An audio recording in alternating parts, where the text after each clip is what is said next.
Assalamualaikum warahmatullahi wabarakatuh.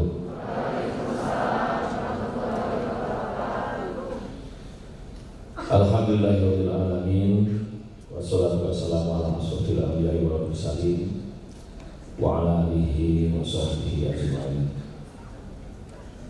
Yang saya hormati, saya banggakan Ketua Pembina Yayasan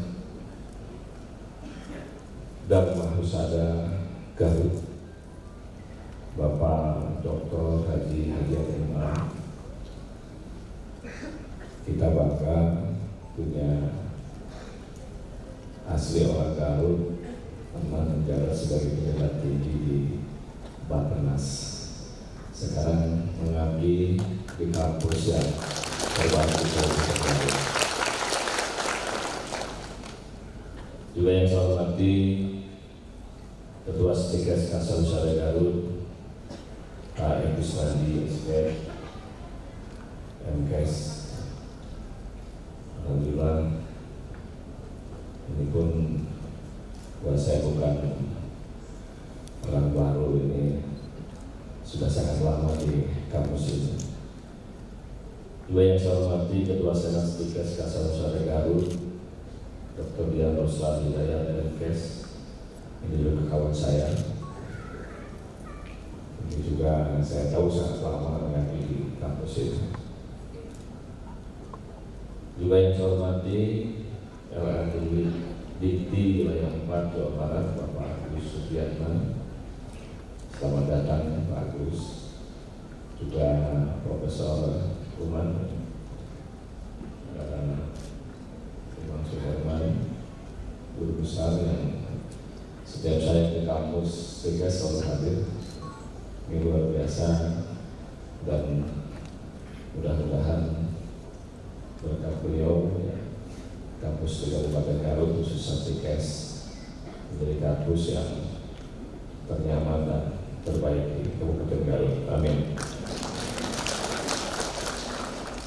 Juga yang saya hormati jajaran sama pengurus, dosen Tikes Kasal Husada Garut.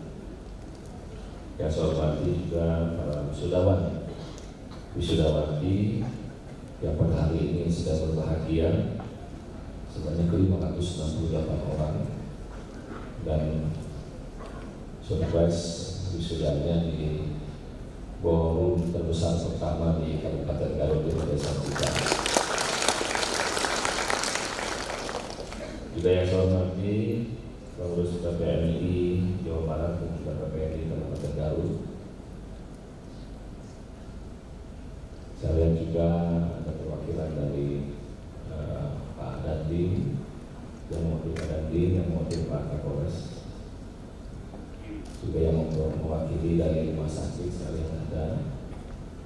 Juga yang saya hormati para orang tua yang mungkin kebahagiaannya melebihi daripada kebahagiaan anak-anaknya, karena biasanya orang tua yang berjibaku untuk membiayai ya, apapun yang diperlukan oleh anak-anaknya yang pada hari ini alhamdulillah diwisuda. Hadirin sekalian yang saya hormati, saya katakan pada satu tampil dulu. Saya kebetulan barusan habis membuka dulu jalan santai kan sampai keringatan. Jadi saya ingat bikin pantun yang terkait dengan keringatan. Keringat tubuh karena olahraga.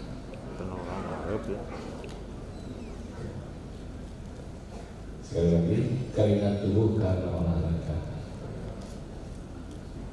Cakapnya kurang keras ya. Kayak malu-malu. Dihapus baju supaya kering. Teringat kampus Kamsa Husada, kampus termaju dan dosennya Henry.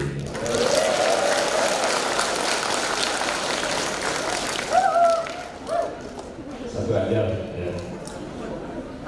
Jadi anak-anak sekalian, pertama-tama Bapak, karena izinkan saya menganggap yang sekarang di wisuda ini adalah anak saya semua. Jadi anak-anakku sekalian, Bapak mengucapkan selamat karena pada hari ini yang dinanti-nantikan selama 3 tahun, ada yang 4 tahun, kalau yang ketiga 3 tahun, yang S1 4 tahun, atau mungkin juga ada yang cuti sehingga ada yang 5 tahun. Ternyata hari ini alhamdulillah Allah memberikannya. Tentu ini adalah sebuah anugerah. Tentu ini adalah sesuatu yang harus disyukuri. Banyak yang sudah berkorban untuk kita, terutama orang tua. Orang tua itu tidak segan-segan untuk menjual hartanya. Orang tua itu kalau jadi di kampung namanya zaman dalam, zaman dalam ternyata jual sawah Pak Dokter ya. Jadi mereka semua sangat berperan. Orang tua, dosen itu sangat berperan sekali untuk meluruskan, sangat berperan sekali untuk memberikan ilmu kepada kita. Maka kalaulah Allah memberikan memerintahkan kepada kita untuk bersyukur, maka terutama yang harus disyukuri dan harus didoakan oleh kita semua anak-anak sekalian adalah orang tua kita dan juga dosen-dosen kita.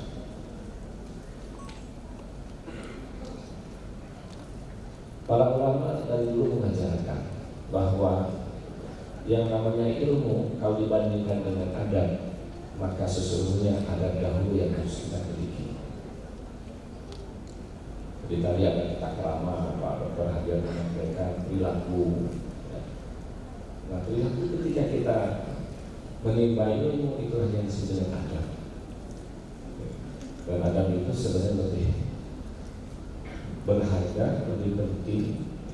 Kenapa? Karena dengan adab maka ilmu kita akan menjadi berkah.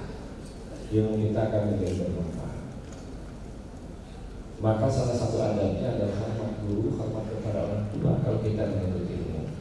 Dan itu alhamdulillah sudah dilakukan, dan sekarang Allah memberikan bonus, Allah memberikan penghargaan dengan dilantiknya, dengan diwisudanya anak-anakku, anak-anak sekalian menjadi sarjana. Baik sarjana farmasi, sarjana D3 keperawatan, D3 farmasi, D3 kebidanan, saya mohon maaf, S1 keperawatan, ya, apalagi analis ya. Analis. Jadi sekali lagi ini hal yang harus kita syukuri. Nah, bentuk syukur ini tentu bukan hanya kita berterima kasih, berdoa, tetapi bagaimana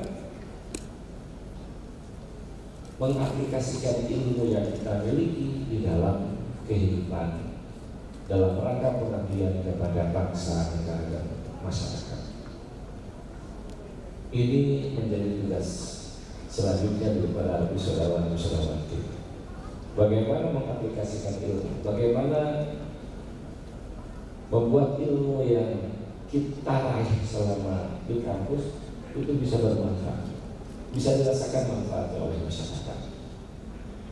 Itu adalah bentuk syukur yang kedua.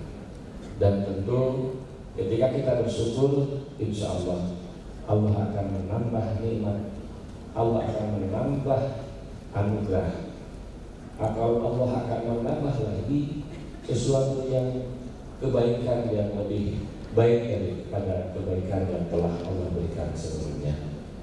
Dan tentu inilah yang harus diingat. Sekali lagi, itulah yang harus diingat, mensyukuri apa yang telah Allah berikan, terutama pada hari ini. Kemudian yang kedua, setelah saya memberikan selamat, ya, saya mengaturkan terima kasih. Saya atas nama Wakil Bupati Garut mengucapkan terima kasih kepada para orang tua, karena dengan wisudanya anak-anak kita, berarti para orang tua sudah berkontribusi bukan hanya untuk menjadikan anak-anaknya sarjana, anak-anaknya punya keterampilan, punya ilmu, tetapi berkontribusi untuk negara. Karena negara punya kewajiban mencerdaskan kehidupan bangsa. Karena negara punya kewajiban untuk meningkatkan IPM, indeks ya, pembangunan manusia, baik di bidang pendidikan, di bidang kesehatan maupun di bidang ekonomi. Jadi ini secara langsung dan tidak langsung memberikan kontribusi peningkatan indeks pendidikan. Secara langsung dan tidak langsung meningkatkan juga indeks kesehatan. Kenapa? Karena kita ada di sektor kesehatan. Apabila nantinya akan menurunkan angka kematian ibu dan bayi. Ada perawatnya yang akan merawat sehingga menurunkan angka kematian kasar. Ada apoteknya, farmasinya yang memberikan sokongan dukungan terhadap upaya-upaya penyembuhan, juga analis dan sebagainya. Ini menurunkan ya, angka kematian, dan itu artinya menaikkan indeks kesehatan. Kemudian juga indeks ekonomi, dengan banyaknya sarjana yang dihasilkan, wisudawan yang dihasilkan, berarti banyak peluang ekonomi yang akan terbuka, baik sebagai pekerja di sebagai perusahaan. Tadi kita ada klinik, saya membuka klinik itu karena salah satunya adalah membuka bagaimana agar para sarjana kesehatan bisa bekerja. Begitupun saya bangga, saya mendukung sekali upaya Stikes untuk mengembangkan diri bukan hanya di sekolahnya tetapi juga di klinik maupun rumah sakit. Dan itu sekali lagi ada kontribusi Stikes harus sadar untuk negara, untuk Kabupaten Garut. Makanya pembangunan klinik maupun rumah sakit harus terwujud.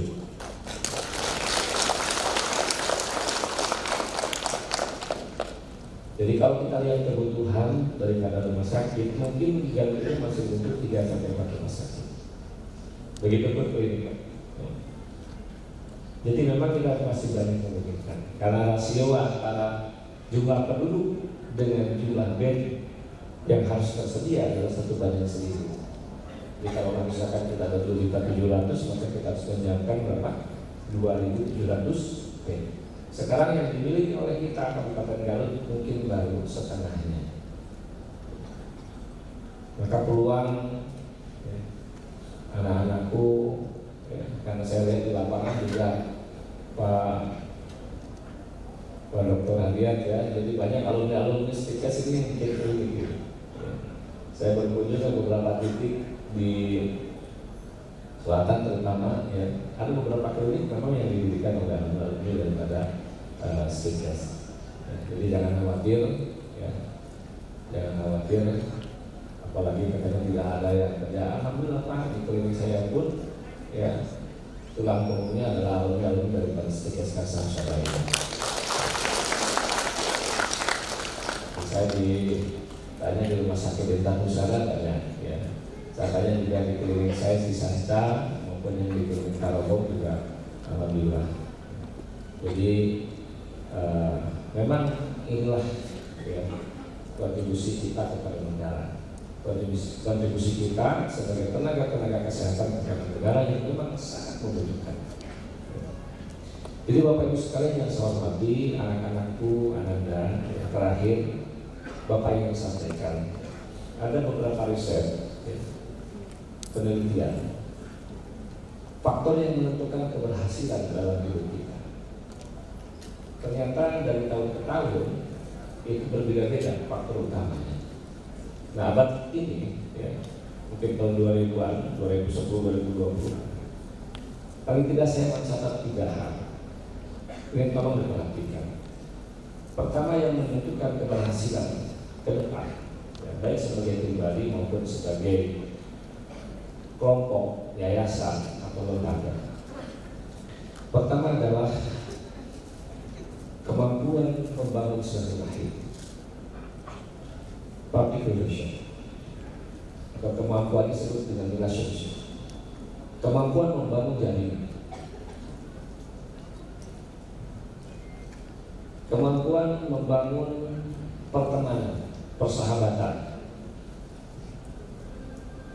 Saya ini kalau dengan karena saudara persahabatannya sudah sangat lama Pak, ya, dengan almarhum ya Pak Haji Amas, mudah-mudahan diberikan rahmat dan maghfirah.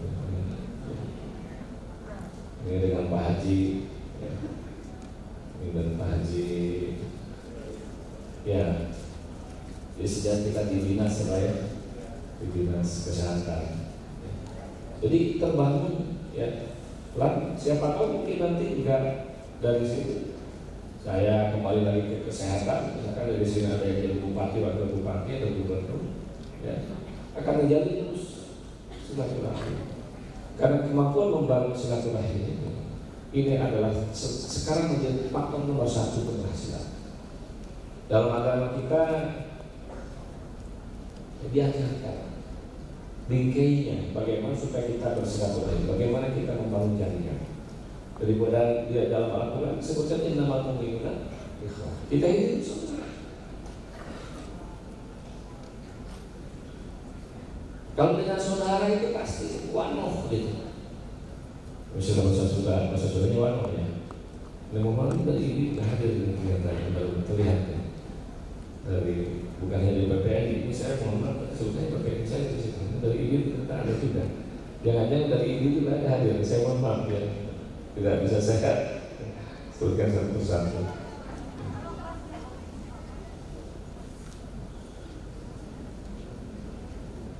Rasulullah untuk mengajarkan absus salat bainah. Kita harus menyebarkan salam di antara kita. Karena salam itu ternyata pembuka daripada silaturahmi. Makanya anak-anakku nanti ketika praktek ya, mau di rumah sakit, mau pribadi, mau apapun, absus salam ini merupakan kunci. Bukan hanya slogan 3S di situ. Salam, sapa, senyum. Ya. Nah, agama kita mengajarkan absus salam.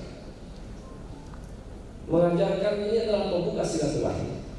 Dan Rasulullah menyampaikan kepada kita barang siapa yang menginginkan diluaskan rezekinya, dipanjangkan umurnya, maka perlulah silaturahmi. Bahkan diancam yang kita tidak bisa membangun silaturahmi, ya, artinya kita tidak bisa membangun bisnis kita, tidak bisa membangun kekuatan kita, ya. Rasulullah sangat sederhana. Kalau siapa yang memutuskan silaturahmi neraka bagian begitu. Saking pentingnya. Jadi memang agama sudah menuntut kita agar kita itu membangun public relation yang sangat kuat. Dan itu perintah agama. Yang kedua yang sangat menentukan ya keberhasilan kita adalah kemampuan kita berkomunikasi, public speaking. Agama mengajarkan kepada kita di dalam Al-Quran beberapa kalimat. Kalimatnya kalimat tentang kaulan. Ada kaulan bayyinah, ada kaulan kalimah, ada kaulan syahidah, ada kaulan ma'rufan, ada kaulan baligh. Ini adalah tuntunan kepada kita. Bagaimana kita berkomunikasi. Jadi yang saya ajarkan itu di klinik itu Pak, yang sulit itu komunikasi. Ya. Jadi anak-anak baru ketika dibangun klinik yang baru itu komunikasi. Bagaimana komunikasi antara petugas kita, ya karyawan kita, staff kita dengan pasien. Jangan sampai pasien itu marah. Makanya Allah mengajar kepada kita di dalam Al-Quran kaulan bayyinah. Kaulan bayyinah itu kalimat-kalimat yang menyentuh hati. Ya. Saya sudah tidak praktek ketika saya waktu itu di anggota DPRD, saya sudah tidak praktek lagi. Tiba-tiba ada seorang bapak-bapak marah-marah. Kebetulan saya waktu itu ada di klinik Cisarua. Saya tanya kepada karyawan saya, kenapa? Wah itu anaknya Pak yang kemarin. Saya tanya, Pak sini. Ada baiknya bakal menunggu dia tanya. Dia ini, saya rangkul, Pak saya mau. Dan saya itu berbela sungkawa. Ternyata anaknya meninggal di rumah sakit. Biasanya marah. Saya pegang bahunya, saya bilang saya mohon maaf. Saya ikut bela Sungkawa. Saya rasakan waktu itu dia langsung nangis. Nangis dia yang minta maaf lagi kepada saya. Rupanya dia kecewa karena dia pengennya ditangani semua itu saja. Tapi kan karena kredit terbatas. Ketika itu dibawa ke rumah sakit, 3 hari kemudian di rumah sakit meninggal. Dia saking percayanya kepada klinik, kenapa klinik tidak merawat anak saya? Kalau di sini dirawat, insya Allah selamat Pak. Saya tidak nentang, karena mungkin dia sudah percaya begitu. Sebenarnya kan kalau pemikiran kita kan harusnya ke rumah sakit harus selamat di rumah sakit, tapi dia kan percaya. Jadi kalimat-kalimat ini yang kunci yang saya sampaikan. Allah memberikan agama kepada kita kalimat syahidah misalkan. Kalimat syahidah itu kalimat yang jujur, kalimat yang benar. Itu kita terapkan di dalam diagnosis. Bahwa diagnosisnya ini adalah apa? Ini harus benar kalau diagnosis. Tetapi kita ketika menerangkan, maka kita harus ada kaulan kalimat. Kaulan kalimat itu adalah kalimat-kalimat yang menenangkan hati. Jadi saran saya, ketika kita mau berhasil, tolong pelajari kalimat-kalimat yang disebutkan di dalam Al-Quran. Kaulan kalimat, kaulan yayinan, kaulan baligha, kaulan syahidah, dan kaulan baligha. Kenapa? Karena ternyata kunci keberhasilan yang kedua adalah kemampuan kita berkomunikasi.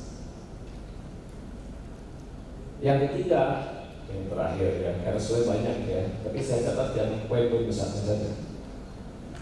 Ada leadership, ada kepemimpinan.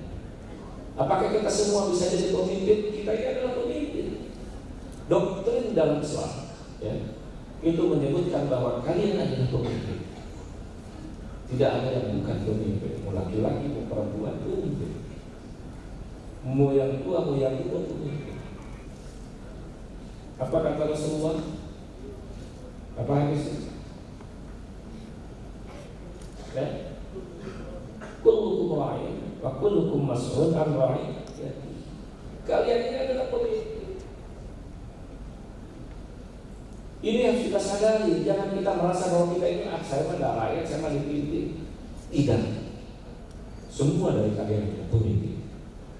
Jadi pemimpin adalah wakil bupati, bupati saya atau ketua stikes, ketua yayasan. Tidak. Setiap dari kita adalah pemimpin.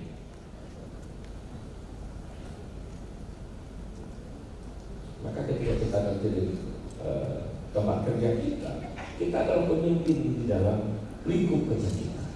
Jadi kita punya atasan atau kita menjadi atasannya, kita pemimpin daripada saudara-saudara kita yang lain. Begitu pun seterusnya. Ini jarang disadari. Ini jarang menjadi sebuah perilaku. Dan hati-hati pemimpin itu melayani.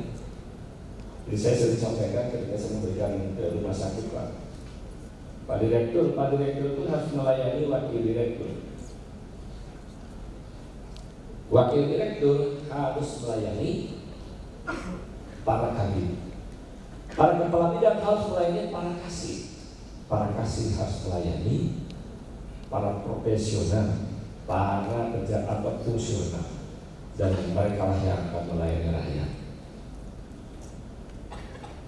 Jadi memang melayani pasien itu para dokter, perawat, bidan, melayani pasien itu harus dilayani oleh struktural begitu. Ketika struktural tidak melayani, maka bisa jadi memang para profesional tidak bisa melayani pasien atau masyarakat. Nanti kali ini tolong perhatikan ya. Tadi saya disampaikan oleh Pak Ketua Yayasan betul ya. Saya tambahkan saja itu ya, bahwa tolong perhatikan ini hasil ya. Bahwa 3 hal inilah yang diajarkan juga oleh agama kita. Dosen-dosen kita mungkin secara langsung atau tidak langsung juga mengajarkan itu. Bagaimana membangun silaturahmi, bagaimana berkomunikasi, dan yang ketiga adalah bagaimana kita sebagai leader, sebagai pemimpin. Saya kira mudah-mudahan bisa bermanfaat bagi anak-anak sekalian yang pada hari ini, sejak hari ini sudah bukan lagi di kampus, tetapi di tempat-tempat kerja untuk mengaplikasikan ilmu yang selama ini dibawa, diambil, dipelajari di kampus. Dan tentu sekali lagi saya ucapkan terima kasih kepada yayasan, kepada para dosen dan guru besar. Saya ucapkan terima kasih kepada semua yang terlibat organisasi profesi dari dinas juga sekalian pada hadir, wisudawati juga, Pak orang tua juga, dan tentu sekali lagi ini adalah bagian daripada fase-fase kehidupan yang sedang dijalani oleh anak kita, para wisudawati. Insya Allah masa depan kita cerah, bukan karena wabah COVID, bukan. Karena katanya wabah COVID itu kadang-kadang berkah juga buat orang kesehatan, tapi tidak demikian yang sesungguhnya ya, karena wabah COVID ini juga menyerang semuanya ya. Para tenaga kesehatan kita juga banyak yang terkena ya. Dan sekarang ada yang baru lagi, yang lagi, makanya ada virus jenis yang baru yang masih terkaitan daripada COVID-19. Saya lupa namanya, Omicron ya. Itu ada jenis yang baru yang sekarang sedang menyerang negara-negara lain dan katanya sudah ada di Indonesia. Saya tidak menakut-nakuti, tapi karena kita sebagai tenaga kesehatan harusnya paling tahu atau lebih dahulu tahu tentang perkembangan kesehatan di Indonesia. Sekali lagi hati-hati, Natal tahun baru ini pemerintah pusat sudah memberikan panduan guidance ya, kepada kita pada ide mana cara lebih gitu di bumi gitu ya, Natal tahun baru warahmatullahi baik gitu. Saya kira itu saja yang saya sampaikan. Saya mohon maaf tidak bisa sampai akhir ya, karena ada beberapa agenda yang harus saya terima kasih dan saya maaf. Pulau Ilian, Burung Cendrawasih. Sekian, terima kasih. Assalamualaikum warahmatullahi wabarakatuh.